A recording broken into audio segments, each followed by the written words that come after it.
You are all very welcome. My name is John Azuma.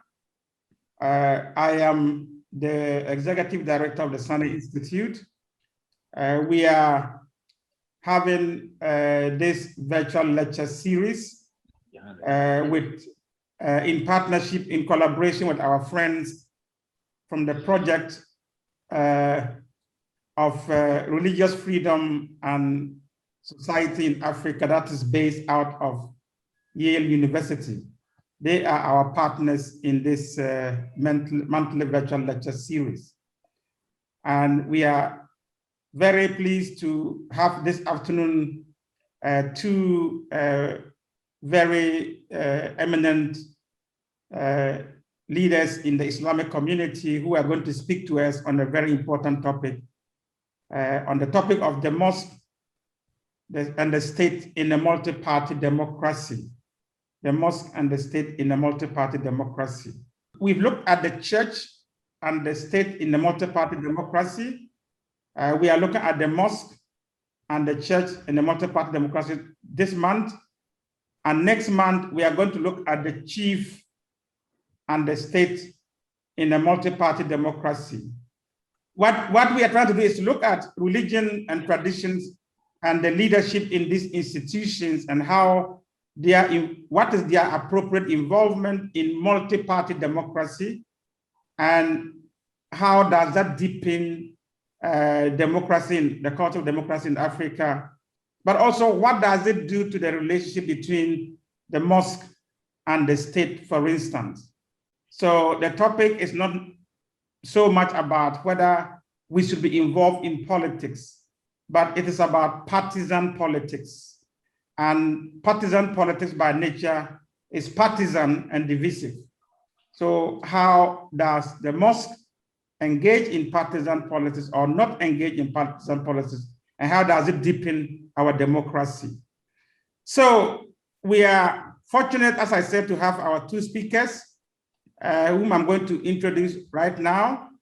Our first speaker is a very, very good friend of the Sani Institute, the Emir and the missionary in charge of the Ahmadiyya Muslim mission in Ghana.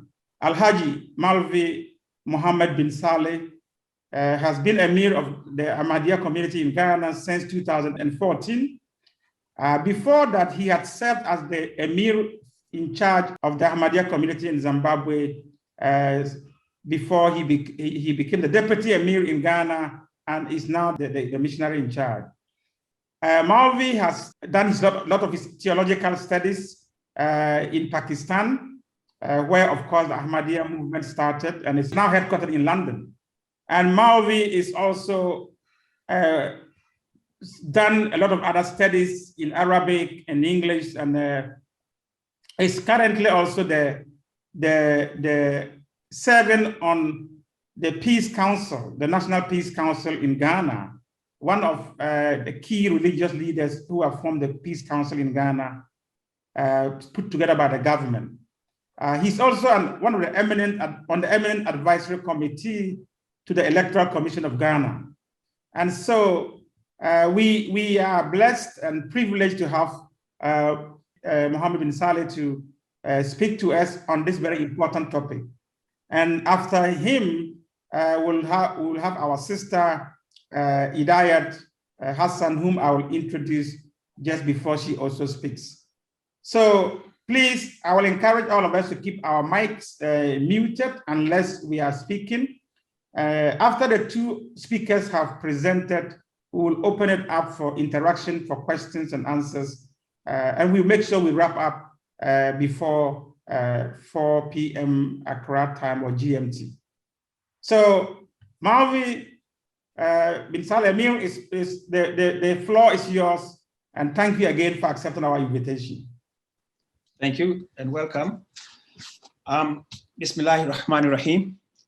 I am indeed very grateful for this opportunity to talk on the mosque and the state, the relationship between the two in a multi-party democracy. it is true from the Islamic perspective that, or so to say, from the Quranic perspective, that religion and statecraft are two of the many wheels of a wagon. It is in reality irrelevant whether there are 2, 3, 8, or whatever number of wheels on the wagon. The important thing is that the wagon keeps its orientation correct and revolve within its orbit. And by the wagon keeping its orientation correct is to say that each one of the component wheels of the wagon maintains its correct orientation. In so doing, there will be harmony and the state will not have anything to worry about. In effect, therefore, religion, so to say Islam, according to the Quran, is part and parcel of governance of every state where it finds itself. Not that it is to impose itself on any government anywhere in the world, but that religion must at any time and every time be prepared to make its contribution towards good governance. It's so because in most countries, citizens of most of the countries, if not all of the countries, a good majority of them believe in God. They have religion, one religion or the other, which therefore means that this is a societal issue. And if it's a societal issue, that therefore makes it imperative that it cannot be ignored. And if it cannot be ignored, the necessary rooms and opportunities must be made for it to make its input when it comes to matters of governance. The Quran agrees in total with the earlier divine teachings, but the Quran elaborates this theme by clearly demarcating the sphere of activities of each component of the society that we live in. It will be oversimplifying the matter if one conceives that there is no meeting point or common ground on which religion and the state share with each other. There is no intent to monopolize, however. For instance, as I was trying to say, a large part of moral education in each religion becomes an integral part of legislation in every state of the world. In some states, it may constitute a small part, in others, a relatively larger part of the law. The penalties prescribed may be mild or harsh, but religious disapprovals against many crimes, which are penalized, are always traceable without reference to religion. Though they may be in disagreement with many secular laws, yet, as far as people belonging to different religions are concerned, they seldom choose to come in confrontation with the established government on such issues. The Holy Quran deals with the subject of government without making any distinction whatsoever between a Muslim and a non-Muslim state. The instructions on how a state should be run are common to humanity, though it is the believers who are primarily addressed in the Holy Quran. The Quran speaks of statecraft in its universal form as it is equally applicable to Hindus, it's applicable to Sikhs, so it is to Buddhists, so it is to Confucians, Christians, Jews, as well as Muslims, and so on and so forth. According to the Quran, all nations have a free choice to adopt any system of rule which suits them, a rule system which suits them, regardless of whether it is democracy, whether it is monarchy, whether it's oligarchy, whether it is theocracy, or tribal, or for that matter, feudal systems. All are valid according to Islam, provided they are accepted by the people as a traditional heritage of their society. There is no doubt at all in the fact that the Holy Quran speaks of a democratic system where the rulers can be elected by the people. But it's not the only system recommended by Islam. It obviously cannot also be the fundamental prerogative of a universal religion to choose only one single system of government without due regard to the fact that it is not practically possible for a single system to be applicable to all regions and societies, given our cultural and other orientations. The system of democracy as prescribed by Islam is not exactly the type of Western democracy that we have, which says government of the people, by the people, and for the people. However, Islam does not present a hollow definition of democracy anywhere in the Holy Quran. In the Holy Quran, it only deals with principles of vital significance and leaves the rest to the people to either follow and benefit or to stray and be destroyed. The prescribed Quranic system of governance is embodied in one of the chapters of the Holy Quran known as Surah Al-Nisa, which is the 4th chapter of the Holy Quran, verse 59. In some cases, the verse number differs, either 58, 59, or 60, depending on what the orientation of that particular person is. In some cases, the first verse, which most people count as one of the verses of the Holy Quran, in some cases, they don't consider it. And therefore, this brings about the changes in terms of the verse numbers. That verse says that, Inna Allaha ya'amurukum an tu'adul amanati ila ahliha, wa iza hakamtum bayna an-nasi an tahkumu bil adli, inna Allaha ni'ma ya'izukum bihi, inna Allaha kana sami'an basira. And it translates that, verily, Allah commands you to make over the trusts to those entitled to them, and that when you judge between people, you judge with justice. Now, the verse spells out two pillars to the Islamic concept of governance to start with. In this fundamental verse, the right of authority has been alluded to by the use of the word amana. And amana here means trust. The purpose of this is to make an indication towards the fact that the right of governance actually belongs to everyone equally, and specific people receive it, given to them by the majority as a trust.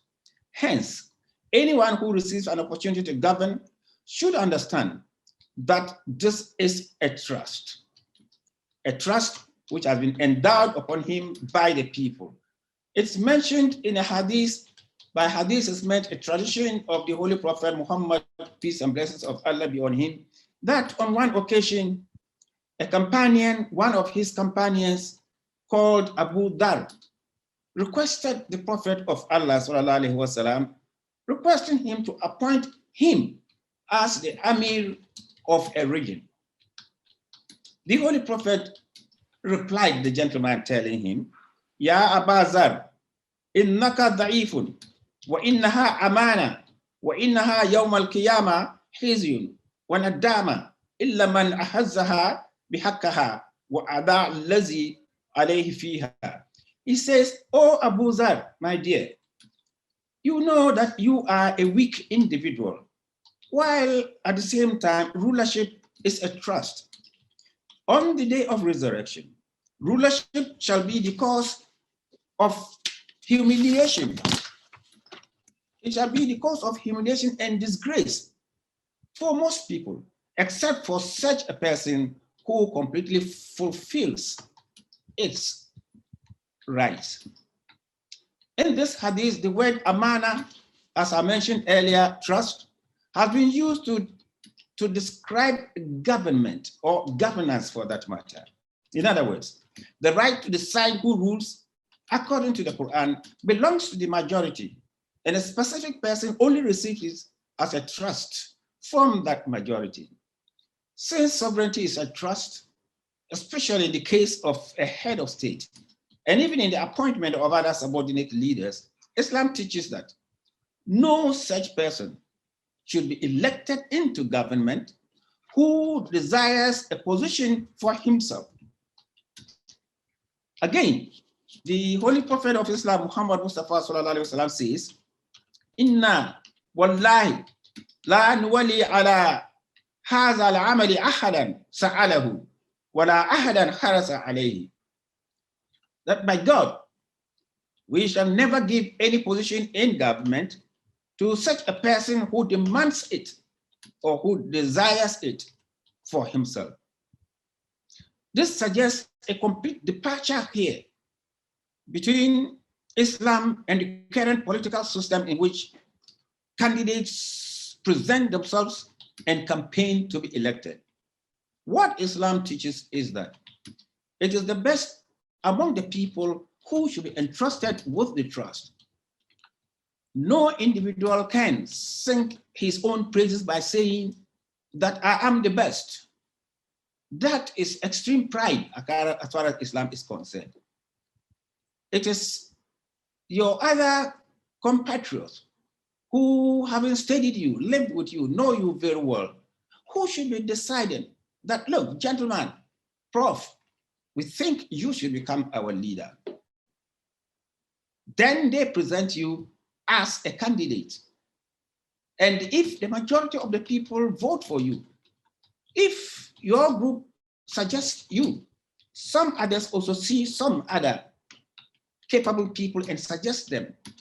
That is where competition comes in. And that is why voting has to take place and majority has to take the place. Majority voting for something in Islam does not necessarily amount to giving credence to democracy. When I talk of democracy, I'm talking of as we find it today in our contemporary world. Why? Because democracy as we have it today in our contemporary world, for that matter, take Ghana, for instance, into consideration. The last elections that we made, hardly 50% of Ghanaians participated in that election. Out of that, about 50-point-something percent citizens who voted, only about 40 or less percent of those are the ones who voted for the current government. But by virtue of the democratic system that we have today, first past the, whoever gets the majority votes from among those who did cast their vote becomes a majority leader. He's been elected by majority, but that is the reason why Islam says that that system cannot be called government of the people, for the people, and by the people. It can be a government for the people because it has to do with the state in which the people live. It is for the people because whatever the government will do will affect the people, but it is not by the people. By the people here, according to Islam, will come to play when it is majority of the people of the state. This is to say that a well-structured state, according to the Islamic prescriptions, is to ensure that voting rights are extended in such a way that those who are supposed to participate in the voting really get the opportunity to cast that vote so that the decision can be democratically informed. You see, in Islam, it is true that the majority carries the day. There's no doubt about that. But the question I'm trying to raise is, by majority, really, what is the definition that we give it? The definition that we give to majority, does it really stand to be qualified as majority? Now, one of the pillars Islam presents here is that consultation is necessary in governance. Even before I go into that, what Islam presents is that governance itself is a trust. And that trust belongs to Allah.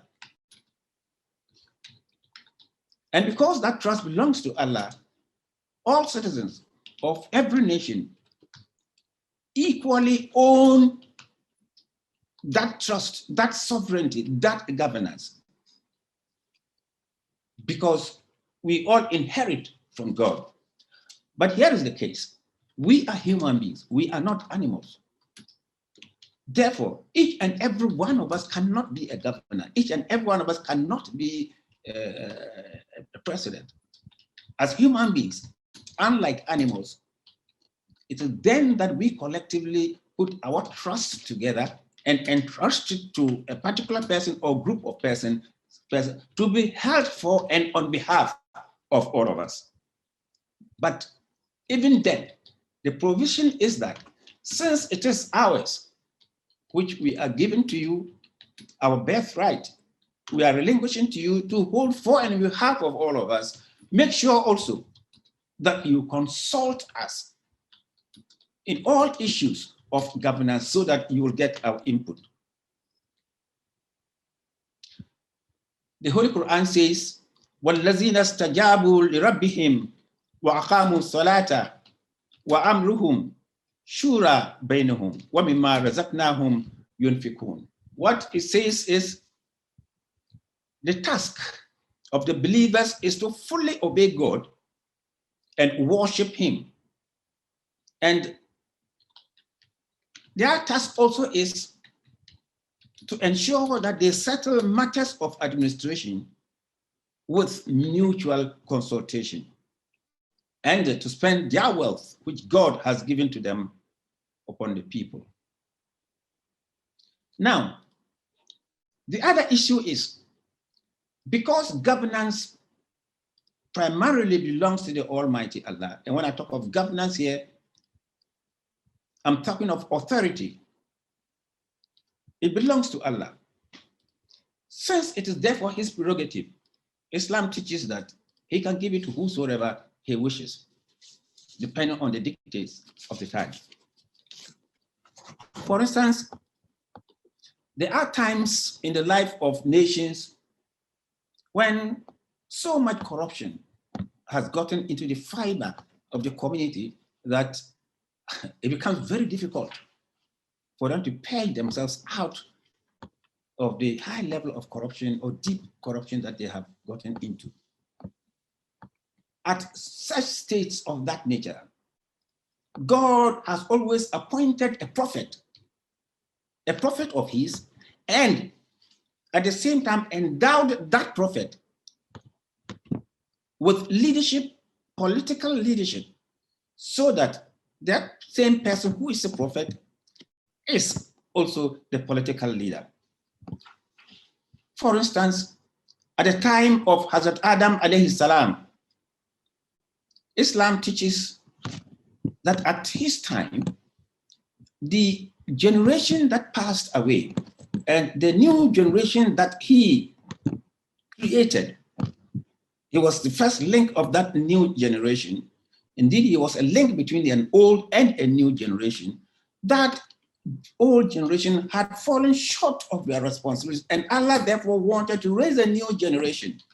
So He picked on Hazrat Adam, according to the Holy Quran, made him his prophet, and gave him his message. As a prophet, he was also given authority of rulership. It is the same thing that happened according to the Holy Quran in the case of Solomon. That King Solomon was a king, all right. But Allah first made him his prophet at the same time. And after becoming God's prophet, he still was a king. acceptable culturally to the people. Because at that time, God felt that he was the most upright among the people, and therefore he was the most befitting to be the prophet. And since he was upright and most befitting, authority, sovereignty was necessary to go to his hand so that he will use his character to be able to resolve most of the problems that have faced the society, which has let them down.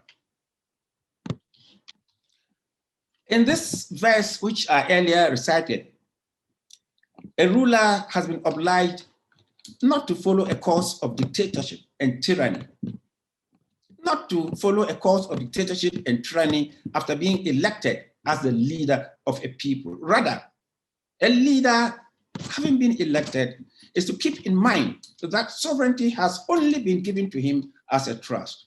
He should continue seeking the public opinion and discharge the responsibilities of his government with the consultation of the people. Thus, Allah, the Almighty, exalted even the Holy Prophet Muhammad sallallahu alaihi wasallam himself in that direction, saying, Allah directed the Holy Prophet Muhammad sallallahu alaihi wasallam, telling him, "Washawirhum fil amri," consult the people in matters of administration. فَإِذَا عَزَمْتَ فَتَوَكَّلْ عَلَى اللَّهِ. But when you have decided after consultation, then put your trust in Allah. Historically, we know the situation of the Arabs, culturally, religiously, at the time that God raised the Holy Prophet Muhammad sallallahu himself among them. He migrated from Mecca to Medina. There, the people made him the sovereign. He was a prophet to start with, but they also gave him the sovereignty. So he had the two and worked with the two of them. Now, this does not mean that every prophet of God is also the sovereign of his time. It is God who elects somebody as a prophet. God must have spoken to somebody to say that I elect you or I make you my prophet. Unless and until God speaks to you, you cannot claim to be a prophet.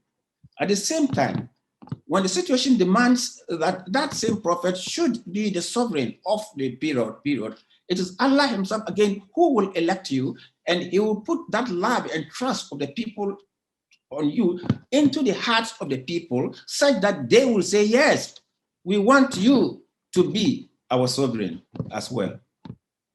According to Quranic idiom, this injunction is not only limited to the Holy Prophet, but also applies to his appointed governors, as well as those who inherited him in leadership position, as we know them as Khulafa, and there were 4 of them, each one of them, this was applied to them.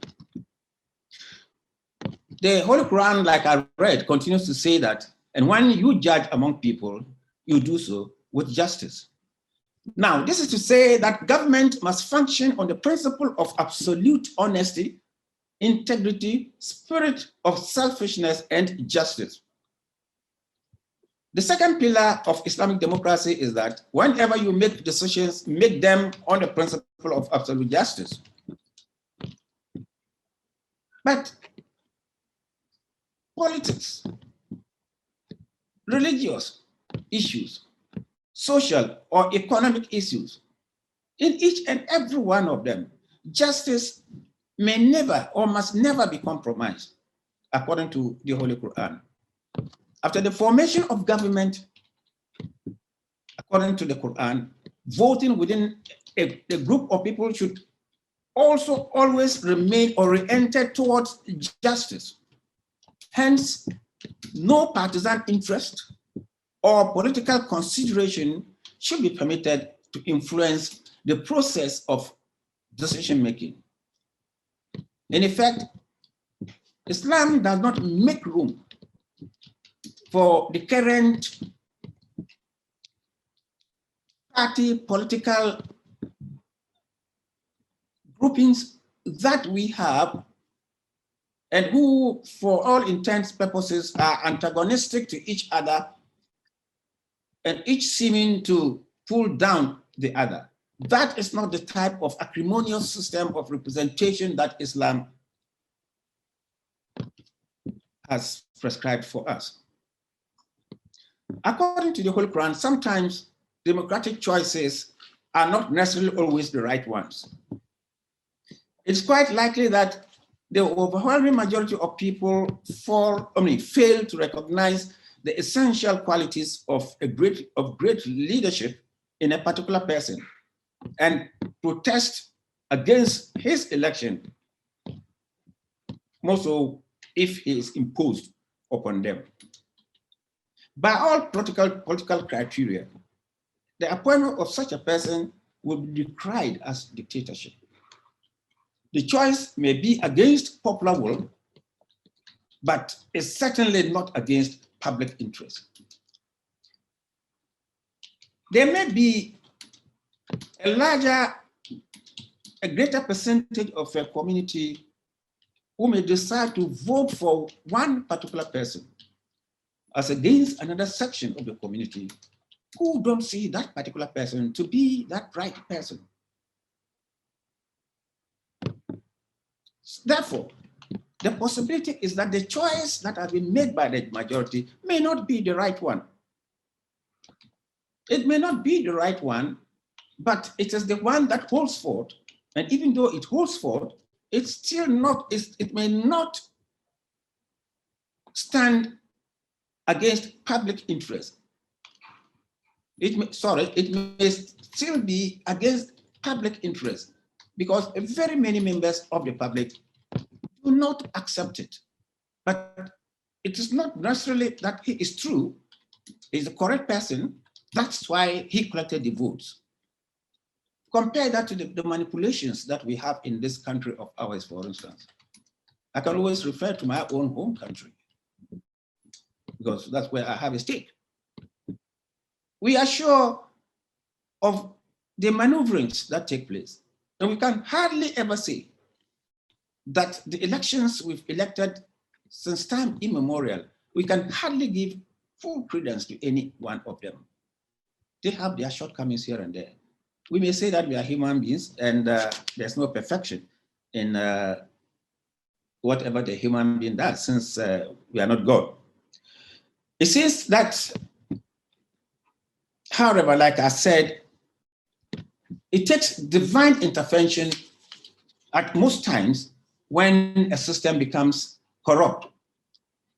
And those are the only times that God intervenes with the election of a prophet, also to be the sovereign. But otherwise, like I mentioned, democratic government is one wheel of the wagon of state. And religious leadership is also another wheel of the wagon of state. They both have their orientations, and they are not supposed to overlap. They do overlap at times by mutual agreement. But the religious leadership, under no circumstances must they take upon themselves the secular leadership of a state. Why so? Because God has not appointed that religious leader or those religious leaders as secular leaders as well. The one Allah has anointed as a secular leader is the one that the people elected. There is no reason, therefore, why at any given time, religion or religious bodies for that matter should interfere so much in governance as to make it impossible for governance to take place. Doing that will mean that you would have created a problem for the citizens altogether. In like manner, yeah, I'm with you. Yeah, in like manner, yes. I was just going to alert you of time that if you very, very conscious of it. Thank you. You know, when I talk of monarchy, for instance, and mention that there isn't any particular system alone that has been prescribed by Islam. Even monarchy, if it suits the culture and the circumstances of a people at any given time, and monarchy will be a benevolent factor for them. The needs of the people will be provided with justice, and the societal development will take place. And the people don't raise any objection against monarchy, then monarchy must continue. Because, for instance, in the Holy Quran, it is mentioned that their prophet said to them, this was a prophet of a certain people at a time, who said to his people that Allah has appointed for you Talut as a king. He is the prophet, but he's telling them that Allah has elected this particular gentleman as a king for you. They demurred, saying, how can he have sovereignty over us? This Talut, how can he have sovereignty over us, while we are better entitled to sovereignty than him? And he has not even been granted abundance of wealth. Then their prophet answered him, saying, surely Allah has granted him superiority over you and has given him a large portion of knowledge and strength. And Allah bestows sovereignty upon whomsoever he pleases. Allah is Lord of vast bounty, all-knowing. This is from the Holy Quran, chapter 2, verse 248.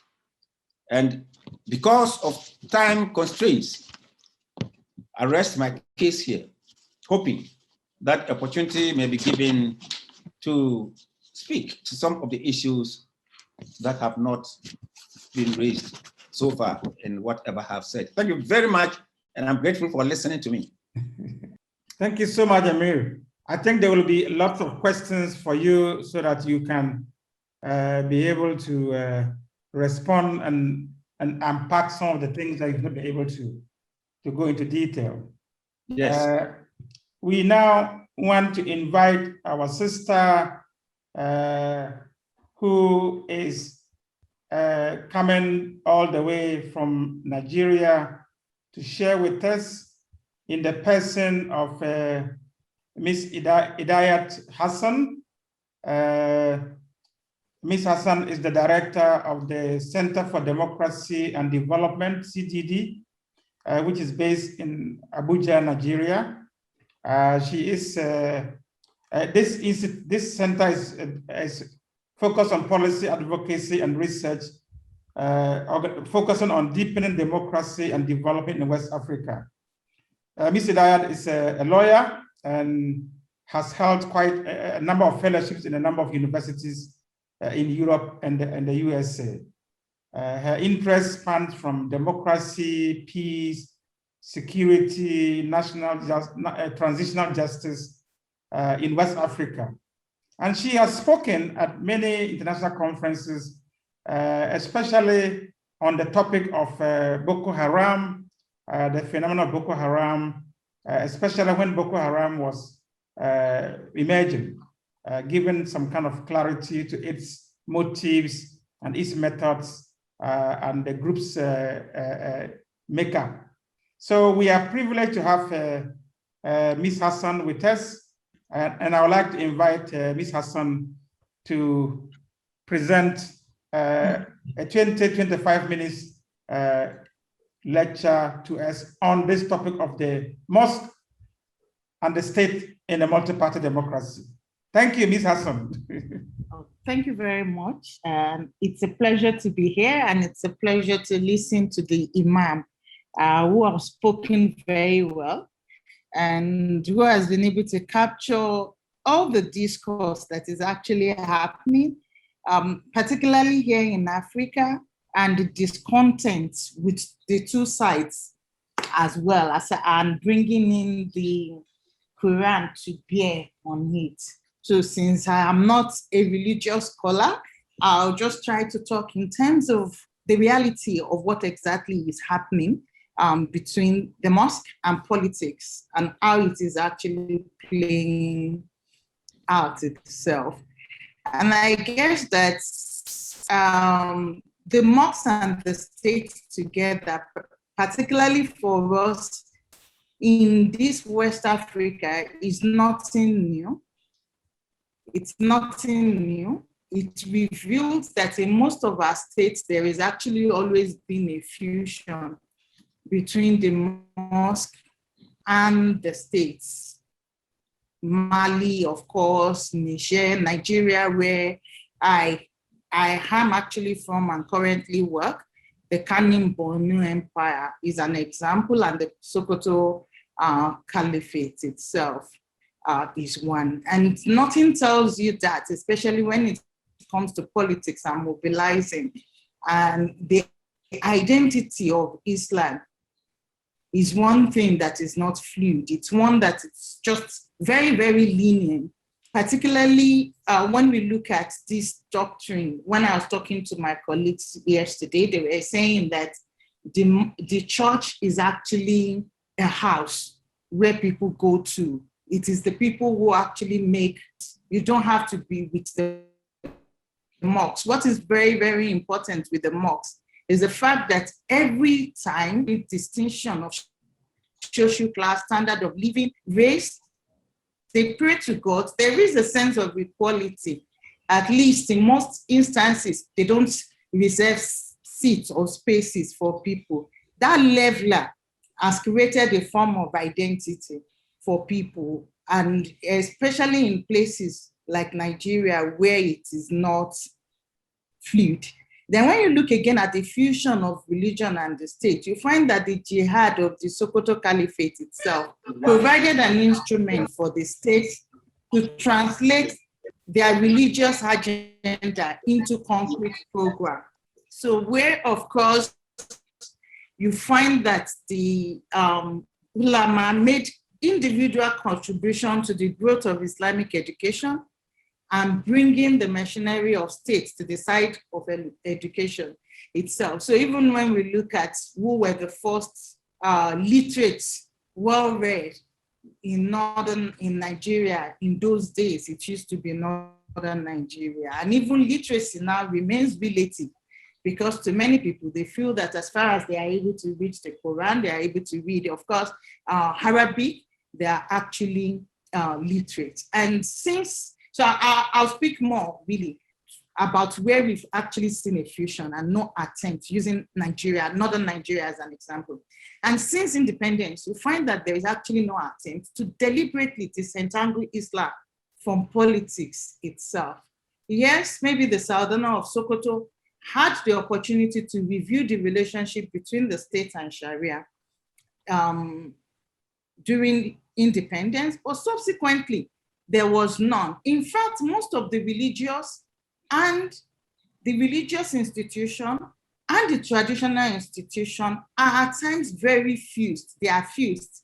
So if you look at the number one Muslim in Nigeria, the spiritual leader for Muslims in Nigeria is the Sultan of Sokoto, and he remains the number one traditional authority also in northern Nigeria beyond Sokoto. And you see the positive of how the state continue to flourish currently, because you have these two systems coexisting and working together in the last 6 years of the new administration in itself. But beyond this Sokoto example, what is very important is that Sharia is always been contentious, especially when we talk in terms of our constitutional review process. You look at the 1979 Constitution, we were actually told that there was a walkout of the Constituent Assembly because of that. The Third Republic, it also was a very important phase.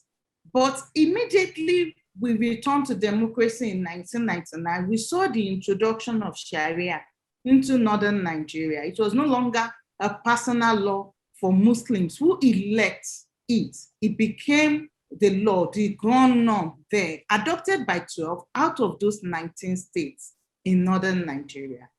This is very important because it's something that continues to bifurcate the north and the south in this country, because people feel that there is actually an attempt to Islamize the country with the imposition of Sharia or Muslim leaders itself. But we should note that there is actually a political side to the demand and imposition of Sharia here, because most of the forceful advocates in those years at the beginning, they weren't even preachers, nor were they scholars, but they were likely new breed of politicians, ambitious politicians who made an attempt not just to galvanize the vote, but also to halt the inroad of competitors to the north, and even discredit some established northern politicians who were possibly too soft in terms of advancing the agenda of the north using religion. And you find that this imposition of Sharia itself has continued to be very, very contentious in the country with varying level of implementation. And I'll give an example to that to also see how religion successfully coexists, both for the positive, with politics, positively and negatively, later on in my presentation. But as a very powerful, the mosque is a very powerful institution in Nigeria, not just northern Nigeria, but the whole of Nigeria. It is where a lot of galvanizing, it is this only identity that unifies most people, aside the bifurcation along the north, the south divide. So I can see that in a WhatsApp group yesterday, the whole discourse was about a new mufti who has been appointed in one part of the country, and people contending why he should actually be the mufti, if he has the right to actually issue fatwa. And even all of a sudden, a question was raised that, so why are you people contending?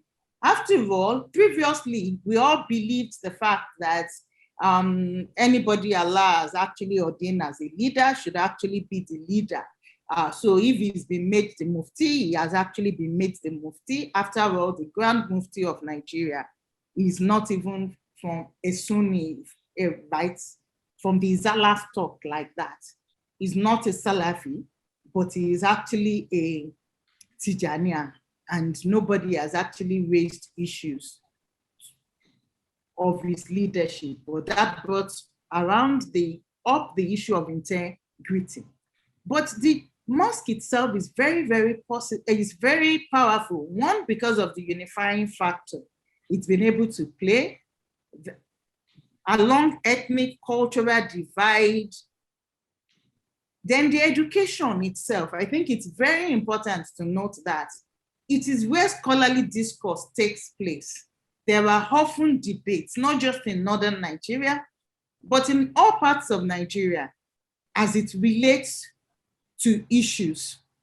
It affords interaction, both direct and indirect, and in that people actually learn a lot. And it's where people use the opportunity to speak up against social ills during Friday prayers. So these are positive. Then the other issue is that because it's a center of education, where there are lots of students being trained. So you take northern Nigeria, one Malam might have up to 1,000 pupils with him, either as Al-Manjiri. In other parts where they have university format of Islamic school, like the Maracas, they might also have even 2,000 with shifts being run. So this makes the mosque to be very powerful when it comes to galvanizing votes. And when you look at politics in Nigeria, people go in, so the north and the south is always about, oh, they ask all those young people 10 years, 8 years to vote, and they have a huge number with more than 200 in a state. It could even be up to 1,000 of this kind of school. So the numbers makes it to be very, very important. Also is also the trust. There is a trust in religious leaders more than the traditional authority or the government. So in places like northern Nigeria, you will never hear people say, like the Seriki, that is the traditional ruler, said.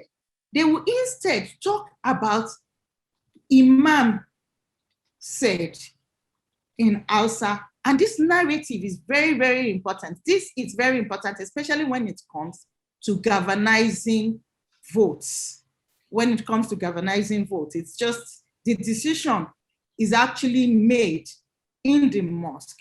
So you find it's not just a place of worship, it's not just a place to build moral and spiritual perspective.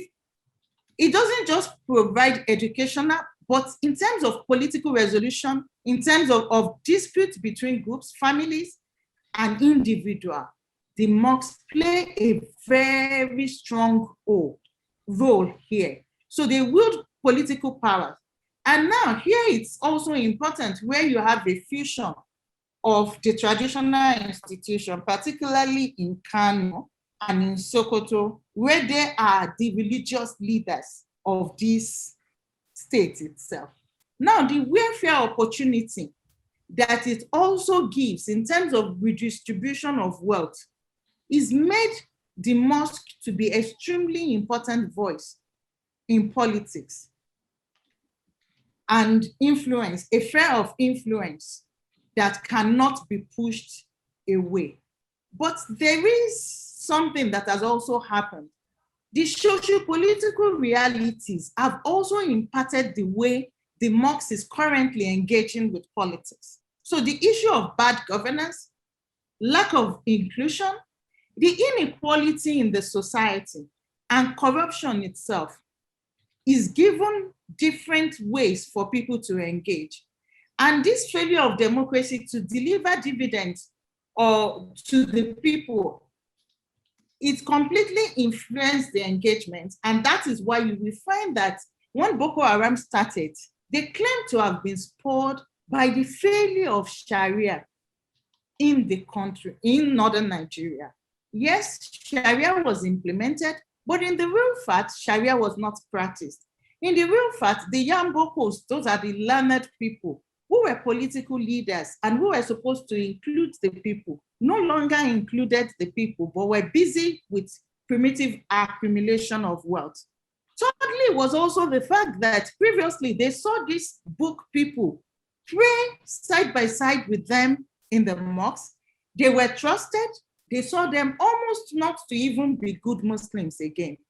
And going back to history to talk really about the Kanem-Borno Empire, the beauty of the Islamic State in the 10th century upward when it came to the Sahara, these were all issues that they brought up and used as a basis to galvanize followership to start Boko Haram at the earlier stage. To now when they are now well organized, either as the Shekar-led Boko Haram or the Islamic State in West African province, and they are given justice.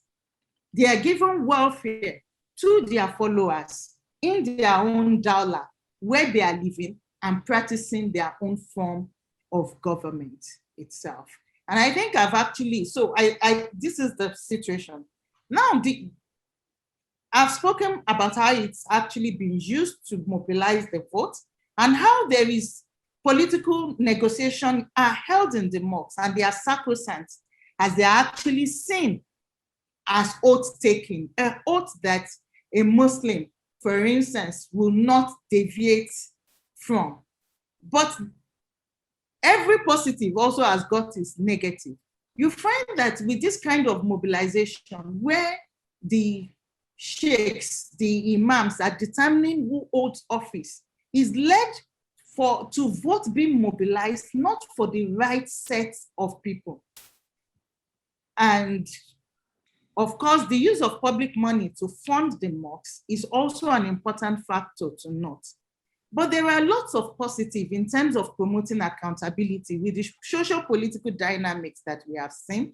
We've seen the Friday prayers as a formidable platform. Even here in Nigeria, insecurity are actually preached on regular basis and how they return to God if government cannot actually provide security to the people. In Mali, we saw how the Imam Mahmoud Tiko was able to mobilize people where political class could not and civil society, and he was the leading face around the M5 movement, the Rally for Patriotic Force in Mali. We've seen change of politics, and the positive here in Nigeria, you find the Sultanate continue to do so much such that COVID-19 observance is led by him. Peace we are currently enjoying, even in Nigeria with the difficulty, the social cohesion problem, is also by him. Collecting zakat, they've been able to get more people into school, redistribute wealth, and even get more women, or let's say girls, into school with the partnership between the Sokoto state and the Sultanate here. We've seen the role of some of these imam and even the mosque now organized as the mosque, not as the imam of the mosque, as interlocutors. Controversial as it may be, Imam Gumi is one example here itself. But I think putting politics, religion, and traditional institution has got its own disadvantage as well, especially when we go to see how Sharia actually plays out in Kano State, which is like maybe possibly the only state really implementing Sharia in Nigeria. This is a state where they claim that, okay, they implement Sharia, the blasphemy law is implemented, people's human rights violation. You have the ISBA in operation. So they are like a set of police implementing their laws, arresting people in hotels, even though their leader is on the run for also being involved, caught in adultery. You have a lot of things, really problems in this implementation. Then you have where an emir, who is also a religious leader, started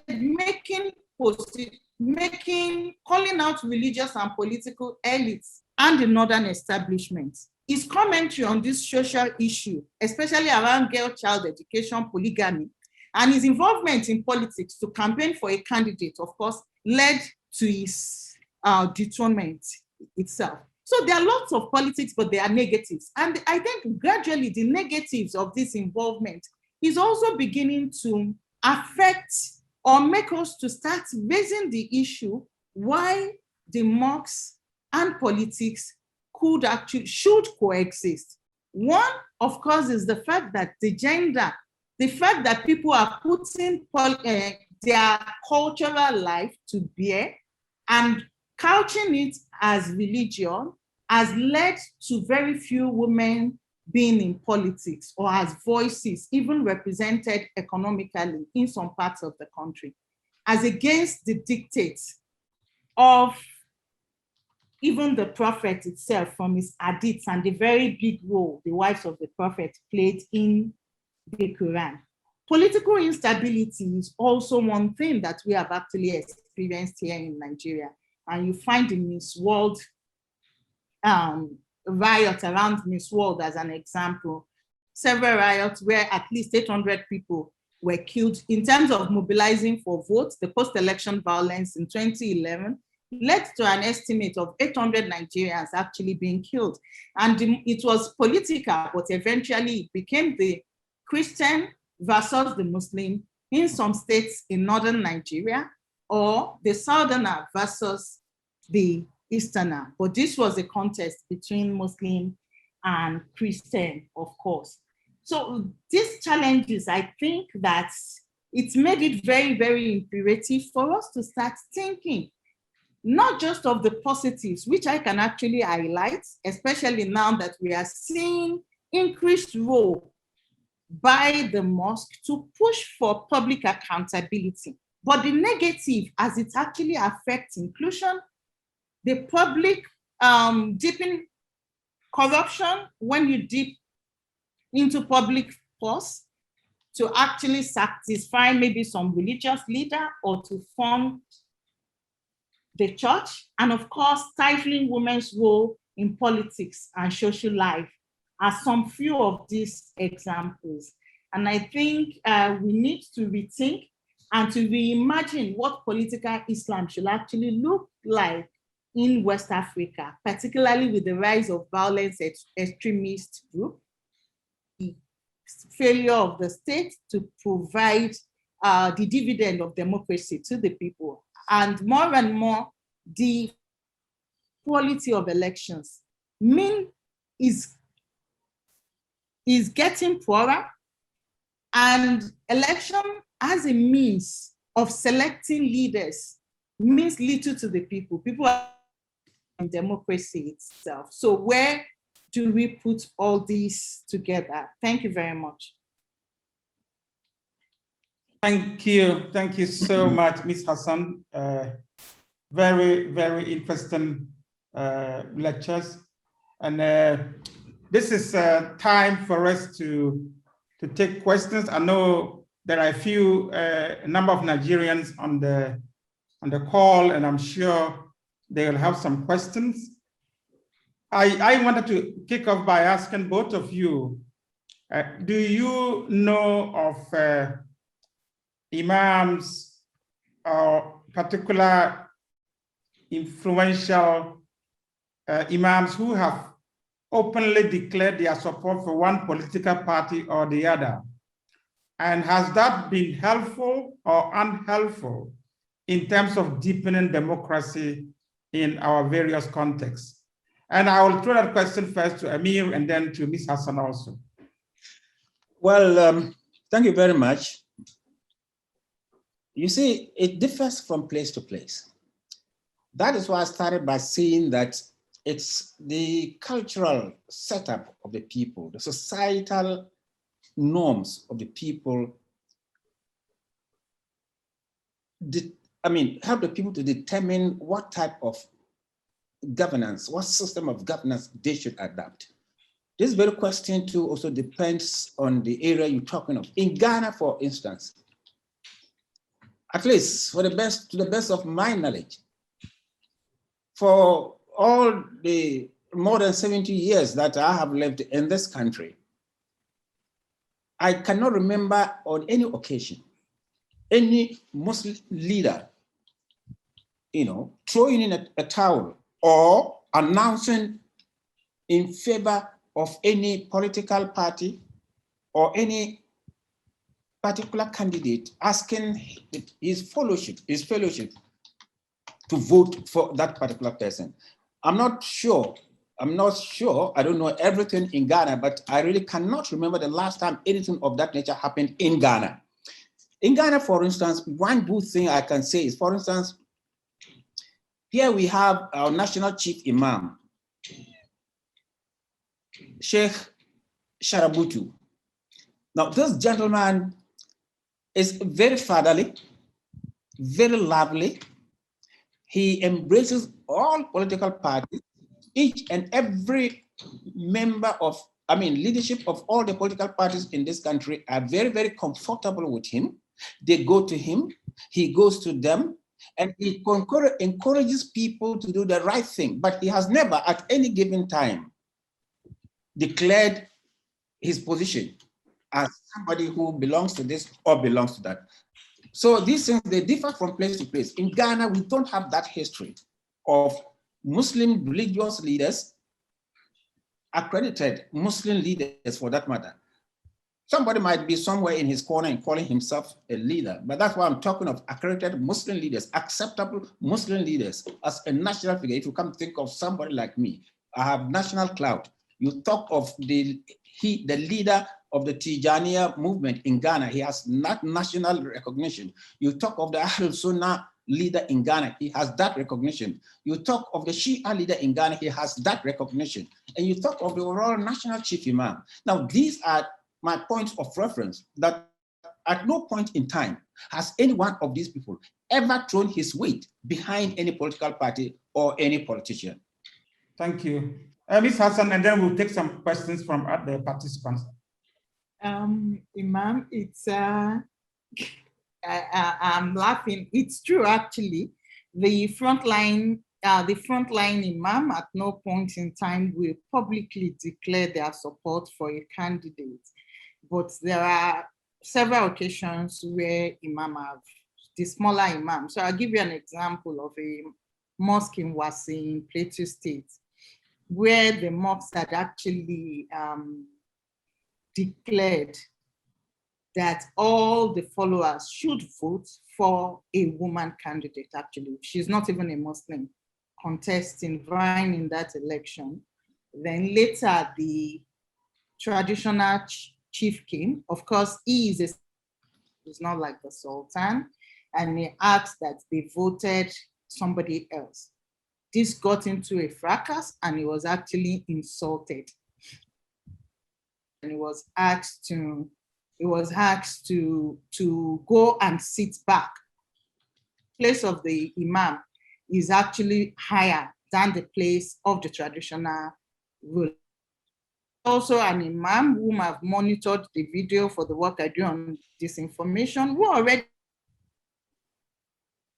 to not vote for a particular part of 2023, calling up memories and saying outrightly that, look, I will not for you, but eventually he named the tribe.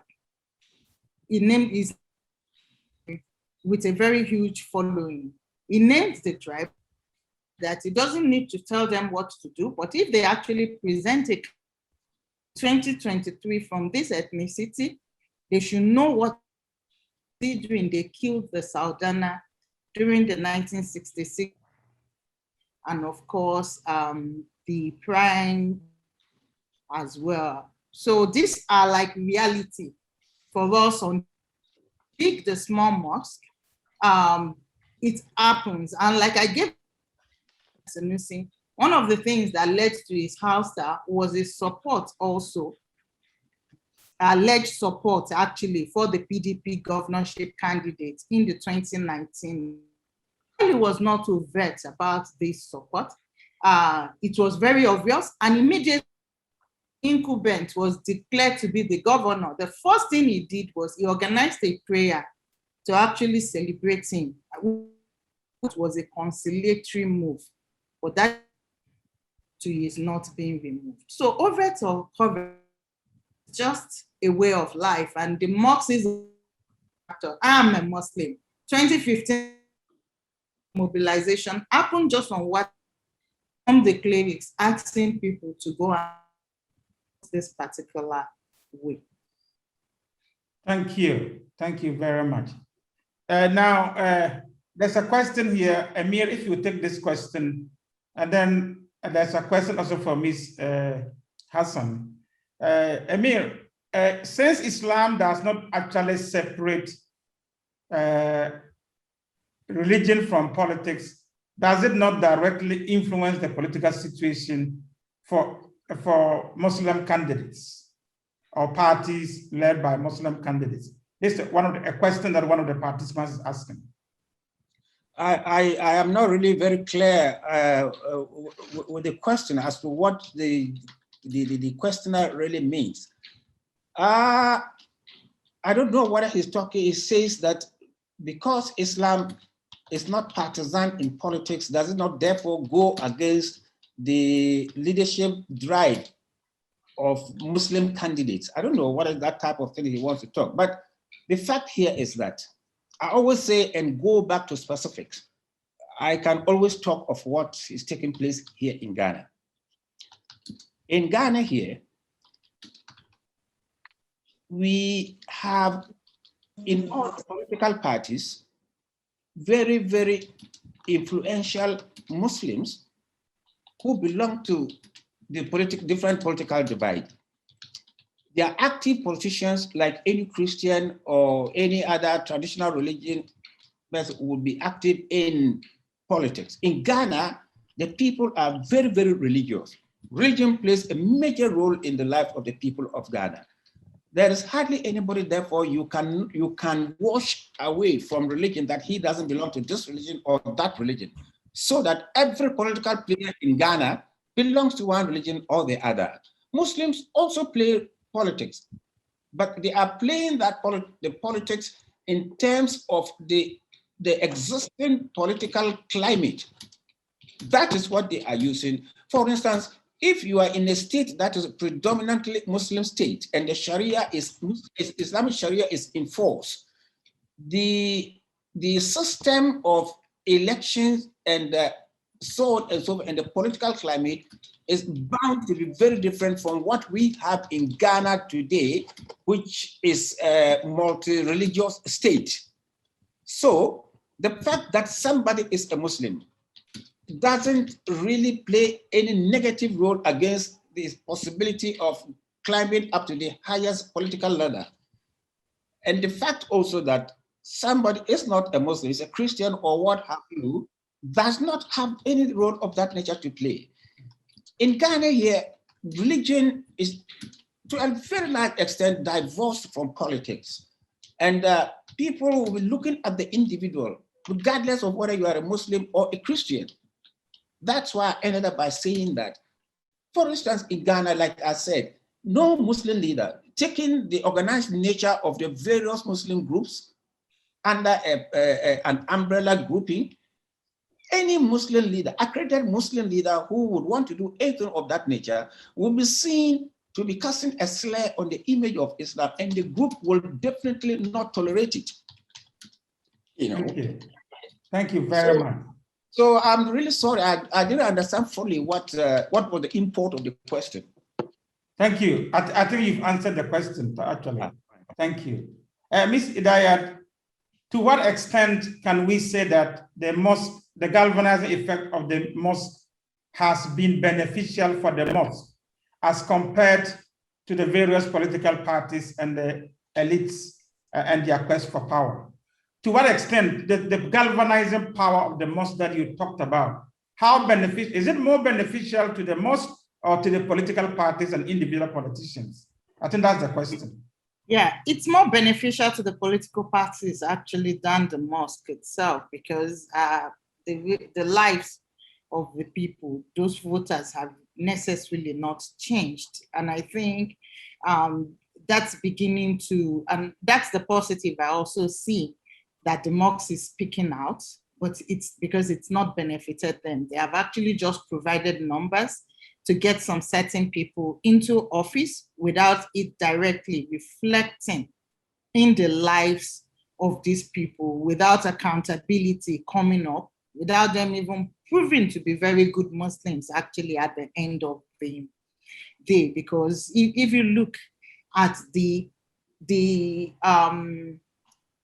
sermons in the mosques in northern Nigeria in the last 1 year, it's been quite interesting. Those sermons talk about leadership, like on regular basis, talk about leadership from the Quran, talk about what we were actually promised in the Quran, and always concluded with the fact that if people actually went through hell and God gave them a way out, considering the insecurity in northern Nigeria, if you are following the news, it's not just about Boko Haram, it's about banditry in the core north, where Islam actually holds sway, in the northwest, in places like Sokoto, Zamfara, where Sharia actually started, is the most affected currently. So they go back and they believe that maybe the state can no longer save them, but God, their prayers and their trust in Allah is able to save them. So it's not what. But I guess the issue of the political Islam, I guess we are in a very different context from Tunisia, Egypt, and all these other places, even Mali, where it's predominantly an Islamic state, will not match when we talk. But it can actually flip things to a certain advantage. For instance, when we start talking in terms of instrumentalizing narrative to the advantage of candidates. So you look at our own 2019 elections, one narrative that in conservative northern Nigeria you cannot get away with is the narrative of Mosque. So if you have two candidates, even though if they are Muslims, but one is said to have actually pledged or supported openly or covertly homosexuality, actually galvanized votes in northern Nigeria. Thank you. Thank you very much. Amir, there's a question here for you, if I can understand the import of the question myself, but it is asking that it seems you made a statement that Islam and politics are not one in the same thing. Islam, there's a separation between politics and religion in Islam. And this person is asking the question, which Islam are you talking about? That is, there is a separation between religion and politics. So if you want to respond to that. Unfortunately, the person's question is a non-starter. When you talk of Islam, there is nothing like Orthodox of Islam or any other Islam. When you talk of Orthodox, we have been misusing the term Orthodox. Every Muslim claims to be Orthodox. Orthodox means that Islam is based on the Quran and the Sunnah of the Holy Prophet Muhammad sallallahu alaihi wasallam. Any Muslim who says his beliefs are based on that, he is Orthodox. And under no circumstances will he agree if you tell him he's not Orthodox. So I don't know where the person is coming from, because I was talking from the Holy Quran. What I quoted were from the Holy Quran, and the others were from the Hadith of the Prophet of Islam. So which part of Islam is he talking of? Orthodox and the other Islam comes from where? I don't know what he's talking of, if he can come clear. Thank you. Thank you very much, Amir. So, Ms. Hassan, there's a question here that you spoke about the achievements of the combined efforts of Islam and the state. What would you say is responsible for the seeming underdevelopment of the ordinary people of northern Nigeria, even though we have a Muslim president and more governance, more Muslim governors in most of the northern states? If the collaboration between the state and the mosque is successful, why is there underdevelopment in northern Nigeria, especially if we have a Muslim president and Muslim governors? That's the question. Yeah, I guess in places like Sokoto, if you hear me correctly, I was saying the last 6 years, there has been a collaboration, especially in terms of securing the states, in terms of even the COVID was an example, the collection of zakat and enrollment. And I singled out Sokoto. And in other parts of northern Nigeria too, I think there is a relationship when it comes to enforcement. So you can have people, for instance, leave the floor just to the cleric to get people to comply to rules and regulation. The COVID-19 pandemic is an example. In Jigawa State, for instance, they didn't, the governor was actually in contact with a subject. Of course, everybody went into isolation.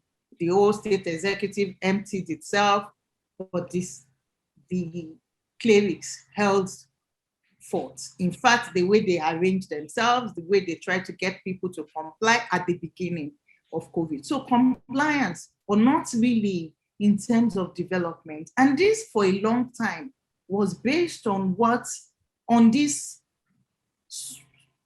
Islamic precept of anybody God has actually ordained into power, we should leave them and follow them. So it's always inshallah, inshallah, whatever happens is inshallah. This person, God has actually appointed this person into office, and we should not contradict this person. And the power of the fact that you have to follow the Quran. And this was used for quite a long period to exploit the people. So it's really about leadership and also followership. So the followership, of course, were not demanding accountability. They were more or less saying that, oh, because God said, and this was well exploited. But also politically, if you look at happenings since 2011, you find that the rate of turnover in northern Nigeria is actually higher compared to southern Nigeria, because now people are voting out their elected representative. But that is not enough to actually lead to the development that is needed, really. But I guess nobody will tell it better to you that for quite a long time, people always believed that because you have actually been appointed into office, it's God that has actually ordained you to be there. And that was exploited. Thank you. Thank you, Ms. Hassan. Emil, there's a question here for you too. That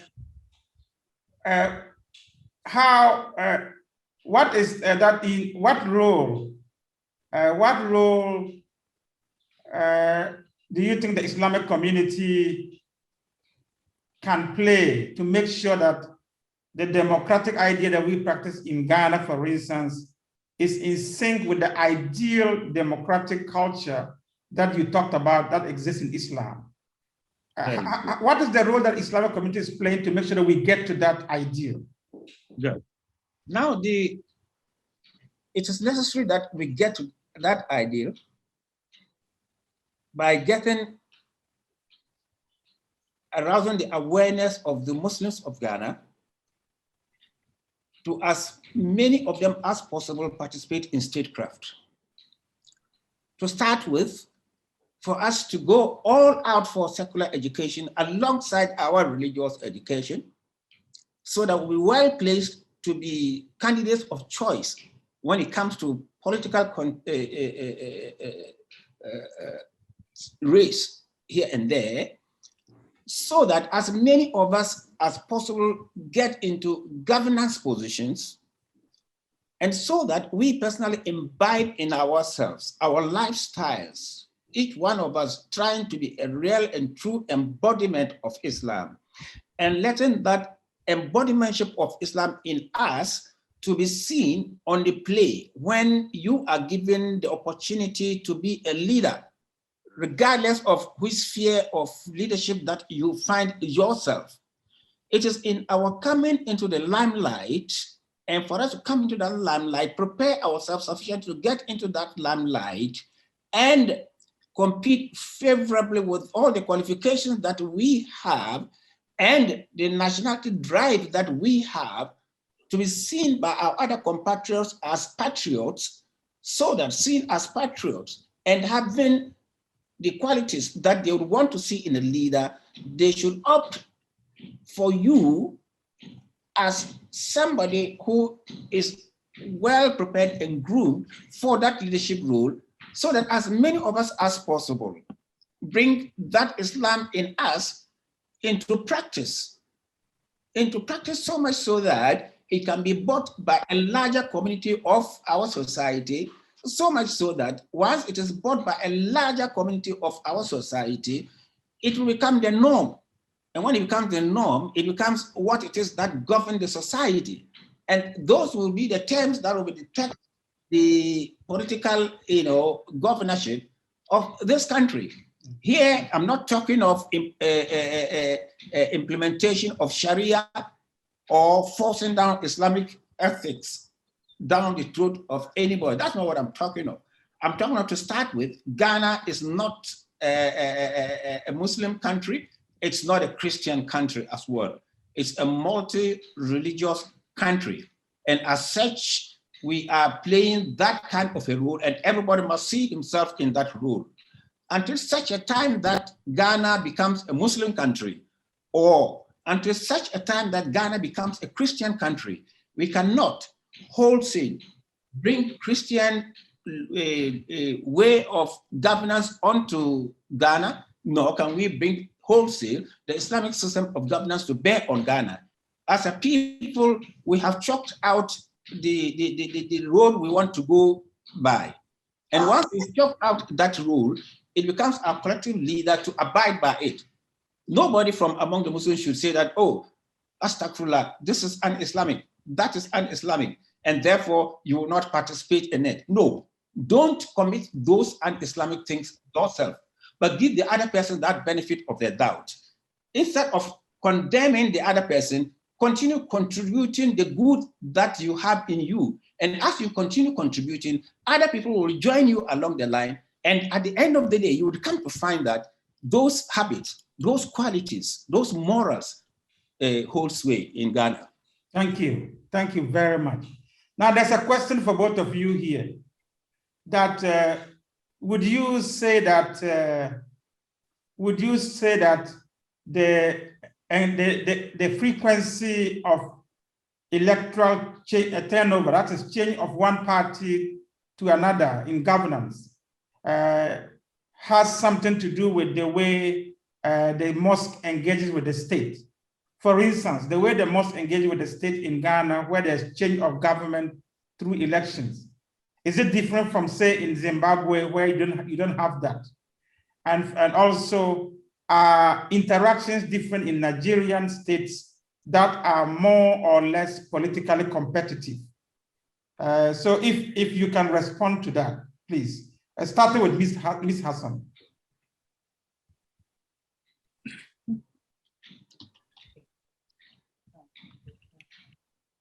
Yeah, it's all about politics and interest. It doesn't change. There will always be alliances to be made.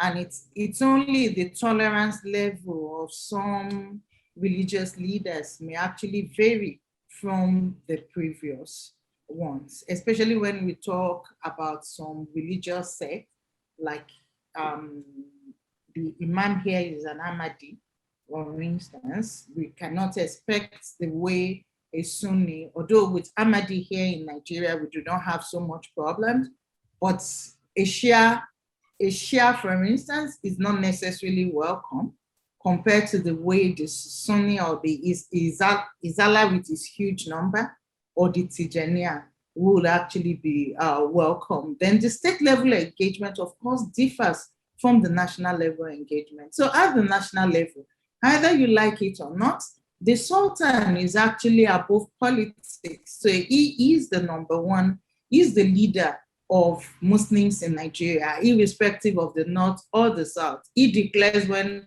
Ramadan will commence and when Eid will be done. At least those are like statutory rules, either without being written into law, that he actually performs. And it continues to be very, very important for the role he will always play in the country.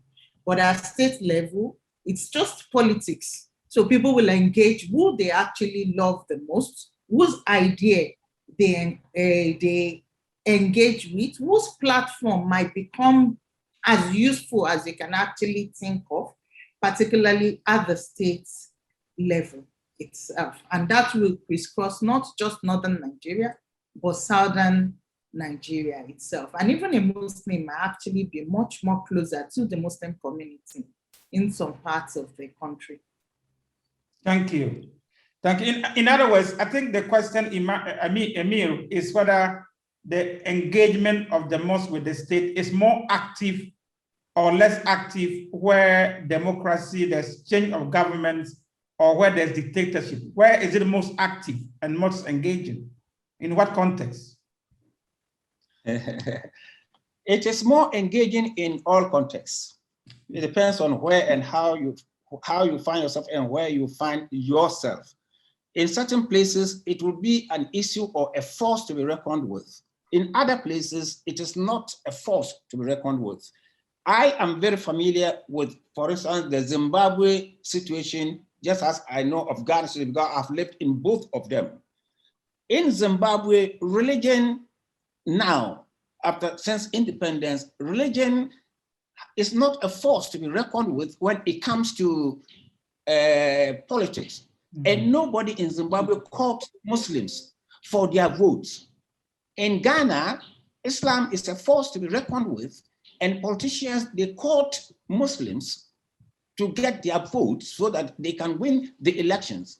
It is because of this that the two leading political parties that you have in Ghana, NPP and NDC, both of them have the Muslim wings within them, the Muslim youth of this group and the Muslim youth of that group. You get me? And both of them are using their Muslim groups to appeal to Muslim voters to give them votes here and there. So therefore, it's the reason why I said it depends on where you find yourself at any particular time. For instance, there are very many committed NDC members who are very, very strongly behind the NDC, the last flag bearer, John Mahama. John Mahama, for all intent purposes, is a Christian. But it will surprise you to find very committed, diehard Muslims and the way they committed themselves to serve his purpose.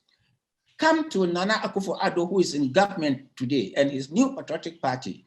He is a Christian. There has never been a platform in which anybody would say this man's party is predominantly Muslim or that man's party is predominantly Christian, therefore don't vote for him or vote for him. If you see the New Patriotic Party Muslim group, the amount of energy with which they work and they campaign towards getting Nana Akufo-Addo elected, you would marvel, without Islam playing any role in it. And here's the case we live with each other. And religion is not the factor that decides the way to go about our politics in Ghana. But don't let us forget, partisan politics is not exactly the same as governance. Partisan politics is not exactly the same as statecraft. Statecraft is a natural thing God has endowed to everybody. And like I mentioned, and the Quran says that it is a trust. You have a share of that trust. You cannot abuse that trust of yours. Islam urges every Muslim to guard that trust. Islam teaches that man kutila duna malihi fahuwa shahidun, that whoever in the cause of supporting, protecting his trust, he is killed, he is a martyr. You get me? And Islam says that hubul watani minal iman, that the love of one's country is part of faith. If you do not love your country, your faith can never be complete. These are the reasons why I'm saying that partisan politics is there on its own side.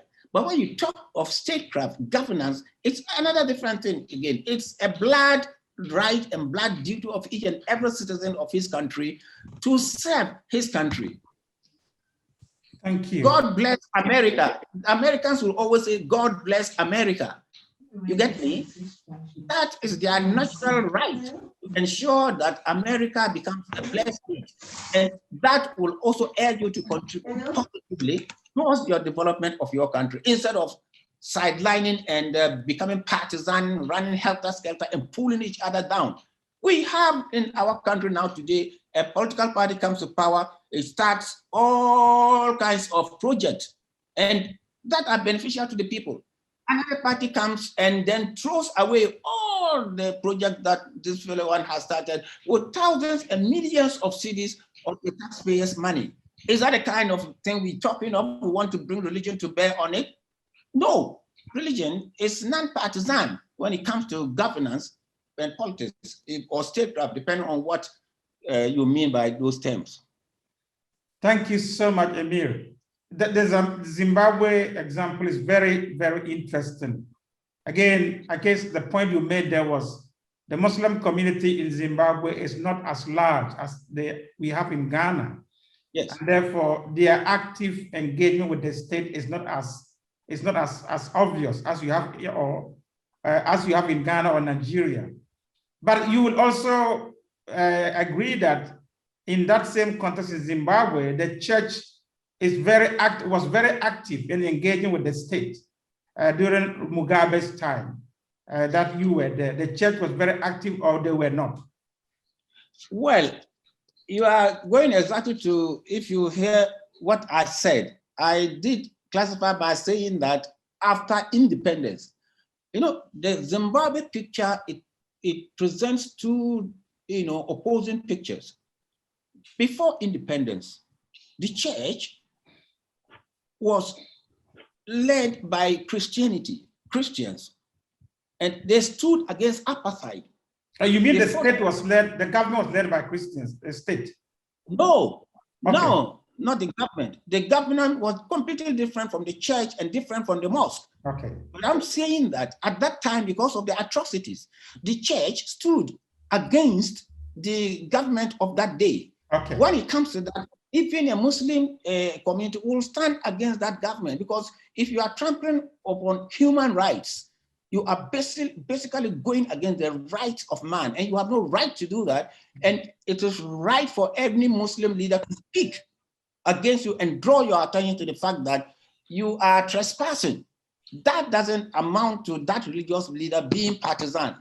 In the case of Zimbabwe, for instance, Mugabe's time, because the Christians were very, very vocal, Muslims had very little voice because the Christians were very vocal against apartheid.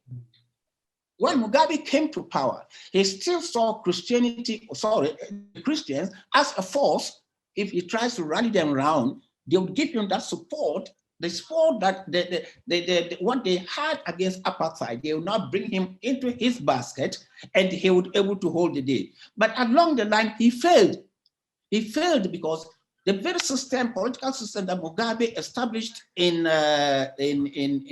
Zimbabwe initially was on the shoulders of socialism and in the context of atheism.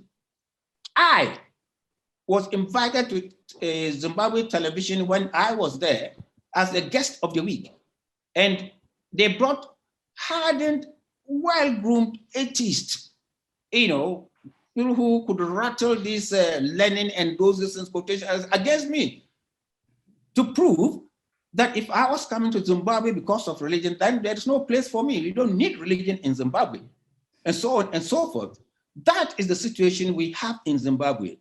Mugabe was walking with two legs. Well, as a human being, you should go with two legs. But as a principled person, you go on one direction. So they know that this is your direction. But politician as he is, and unfortunately all our politicians are, they would always have to capitalize on anything. Mm-hmm. But at times it doesn't hold. For most of the religious bodies, they know that Mugabe's system did not actually believe in God. Socialism was what he tried to use to win the people over. So as much as he will want both the Christians and the Muslims, they will come, after all, their national issues, will come and participate. But the fact is, how do you know that that translates into votes for you? For that Muslim or Christian, he only sees that it is a patriotic act. It's coming to serve his country, and dutifully it comes to do it. So in Zimbabwe too, that was the situation. Thank you. Thank you so much, Emil. Yes. That is so helpful to know. Ms. Idayat, I don't know whether you have some final comments to make about a point that you wanted to finish. We need to round up in 2 minutes. And then I'll do the same with Emil also. Yeah, I think really it's been interesting for me actually studying this topic, since it's something I don't get to engage with.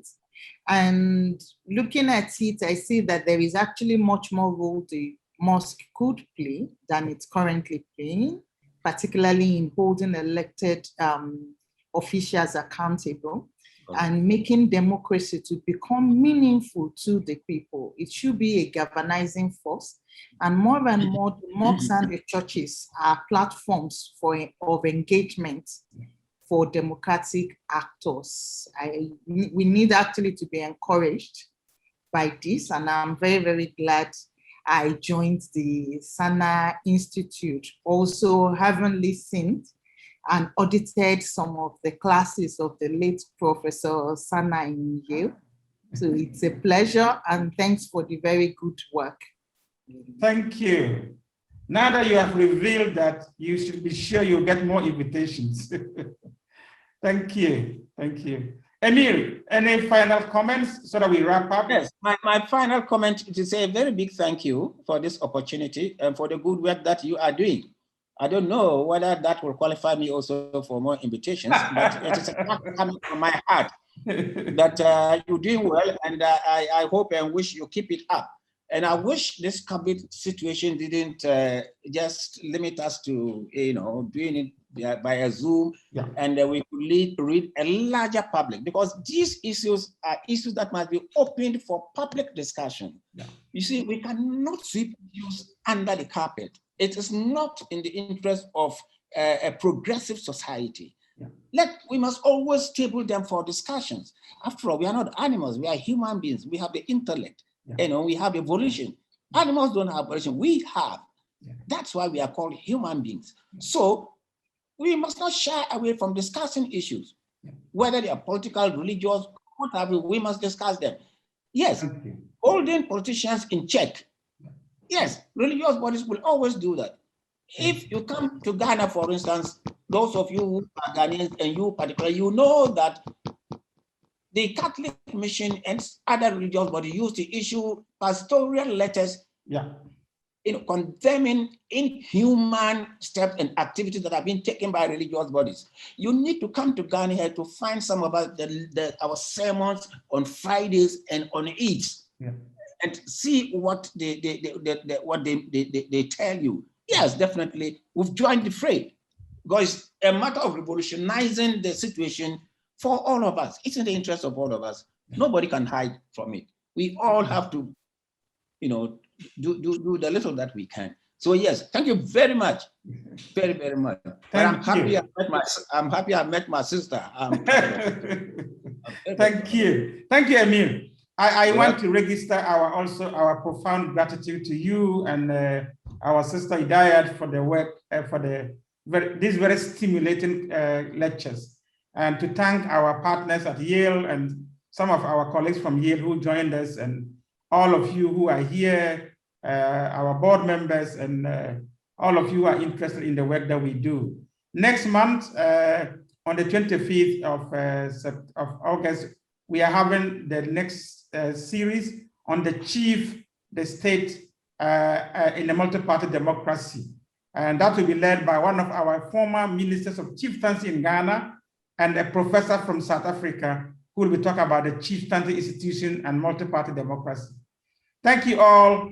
I wish you all the best, and salam, salam, salam. Bye-bye. Wa alaikum salam wa rahmatullahi ta'ala wa barakatuh.